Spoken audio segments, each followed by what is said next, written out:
হাঁটি হাঁটি ফা ফা করে চলে আসলাম আজকে ভবানীগঞ্জ বাজারে। জুড়ি উপজেলার মানুষ হলে চিনবেন আর বাকিরা সবাই খুঁজবেন। জুড়ি উপজেলাতে ভবানীগঞ্জ বাজারের এই মাছের বাজারটা চিনে না এমন মানুষ খুঁজে পাওয়া খুব কঠিন। প্রিয় জুড়ি উপজেলাবাসী, আসসালামু আলাইকুম ওয়া রাহমাতুল্লাহ। This is Ahmed Munna, welcome to my new video. আসন্নিবালা খাইসন্নিবাদ বাড়িঘরের খিতা সংবাদ। আমাদের জুড়ি উপজেলায় সপ্তাহে দুদিন হয় বাজার, যা বাহির থেকে অনেক মানুষ আসে এই জুড়ি উপজেলাতে।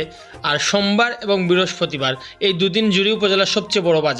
আর বৃহস্পতিবারকে অনেকটা বড় বলা হয়, কারণ এই দিনে সব জায়গা থেকে মানুষ আসে, বাইরে থেকে মানুষ আসে এবং জুড়ি উপজেলাতে গরুর হাটও বসে। আপনি যদি এই জুড়ি উপজেলার এই মাছের বাজার থেকে বড় একটা মাছ কিনে থাকেন, এটা পরিষ্কার করা নিয়ে আপনাকে একটু চিন্তা করতে হবে না, কারণ এই বাজারের একদম লাস্ট দিকেই তারা মাছ পরিষ্কার করে দিবে। আপনার যেরকম চাহিদা সেইভাবে তারা কেটেও দেবে।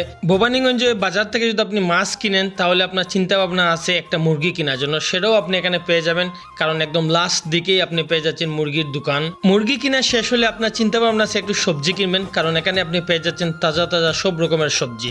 কারণ কোথায় আছে না একের ভিতর ছাড়। জুড়ি উপজেলার ভবানীগঞ্জ বাজারে মাছ, মুরগি, সবজি সবকিছু পেয়ে যাবেন একই জায়গায়, আপনাকে অন্য কোথায় যেতে হবে না। সবাই ভালো থাকবেন, সুস্থ থাকবেন। আজকের এই ভিডিওটা এই পর্যন্ত। আল্লাহ হাফিজ।